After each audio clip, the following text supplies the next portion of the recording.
Hi, my name's Barrie Crampton. Welcome to another episode of Straight Outta Crampton.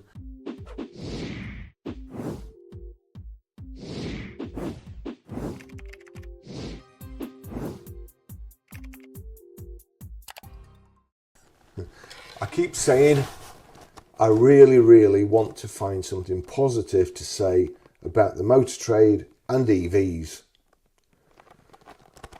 I can't find anything, I really can't, and the more contact I come into with EV owners and these EV people, the less I think it's going to work. I really don't. I just don't think. I think the people that are pushing for EVs are just people that come across as obnoxious. They all seem the same. They just don't seem very nice at all. And I think they need to have a complete remake. You know, like Labour had the other week, where they had a clean slate and started again the next day with people who were equally as bad as the ones he had the day before. That's what seems to be happening with the EV shills. They're just obnoxious. Horrible people. And unless you change that, then the normal people in the UK, you know, the people that like a laugh and are like happy-go-lucky and want to enjoy life and possibly go out for a razz on the motorbike at weekend or in the car at weekend, you know, a joyride, after working all week in a factory or all day cooped up in an office. Whereas what seemingly these kind of, and I'm retired now, but seemingly these retired people who want to, they've worked all their life. They've had cars all their life, and all the stuff that they've produced, all the CO2 that they've produced in the past. Now they don't want you to do it. They don't want you to have the same privileges as they had. You should be saving the planet for future generations by blasting rockets into space, by buying a new EV every 12 months or 3,000 miles, when actually it doesn't become carbon neutral with an ICE car until it's done at least 23,500. But it's all right for them, you see, because they're virtue signallers. And they're telling you what to do, but doing different stuff. Then, just recently, Elon Musk was the saviour. I've said before, I like Elon Musk. The criticism he's coming in for these days, it just looks to me like it's the same EV shills, the British motoring press. They just take every opportunity now to put Elon Musk down and praise Chinese vehicles. Why do you think that is? Why would you think that people who get paid to write articles...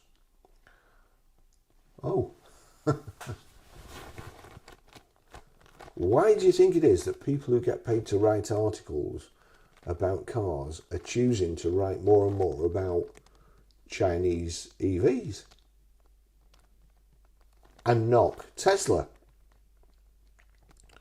So Elon bought Twitter and is a big advocate of free speech. So it's with interest, but I totally understand it. I totally understand why. It's with interest that I've come across this article today. It's the Hindustan Times, a well-known publication. Praise or pay, report finds Tesla sued critical customers, bloggers for negative opinion. This has come out today. Imagine buying a car, not finding certain elements to your liking, expressing your views, all for the car maker to sue you for your opinion. Weird, right? But a recent report by Associated Press informs that this is exactly the path Tesla has taken in China, where it has sued 6 Tesla owners who held a negative opinion about their own electric car. I mean, goodness me, some of the stuff lately I've bought, and it promises to do everything, and when you get it, it's actually useless. But you're entitled to your opinion, aren't you? Or are you? Or are you being paid to do it? Because that's what it seems like happening to me.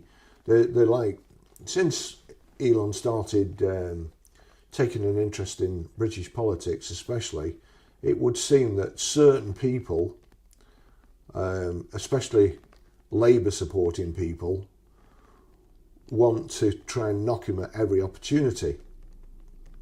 So as per the Associated Press report, Tesla took legal action against 6 of its own customers who had either complained about quality problems or had blamed mechanical faults for accidents they were involved in.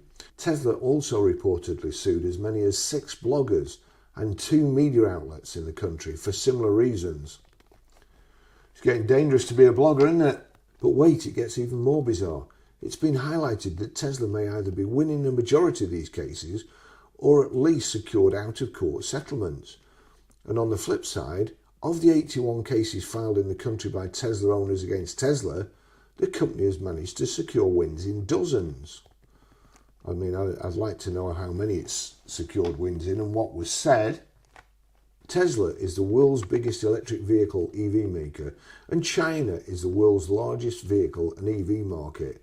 The stakes are high and competition tough, as China's own BYD has expanded its global footprint to challenge Tesla's might. But while brands across industries have the reputation of suing customers, Tesla is being accused of being a bit too high-handed. The Associated Press report mentions that a Chinese customer was sued by Tesla after she publicly protested against a Model 3 crash which sent her parents to the hospital. She had protested by sitting on top of her damaged electric sedan, gathered a whole lot of spotlight, was subsequently sued by Tesla and lost the case. Another blogger is referred to as someone who was sued by Tesla after he wrote about suspected brake failures in his Model S. The counterpoint here is that there is a growing suspicion of a smear campaign against Tesla in China. It's not just in China, it's in the UK too. A market where several local players are trying to strike electric gold. While the company enjoys massive fan following in the Asian nation, its American roots may not go down well with absolutely everyone. As I say, more negative news about Tesla and Musk. It just, in the UK, we have a habit, and it's the press and the news, building people up, and then when they get to the top, then it's newsworthy to knock them down. I hope this isn't the case, because, to be fair, if all the EV shulls start fighting amongst themselves, then EVs have got no chance. At the moment, it's not looking good, the way things are going. But if they do start fighting amongst themselves, then they've got no chance. They've got to pull themselves together, sell on features and benefits and not lies. Thanks for watching. See you in the next video. Bye bye.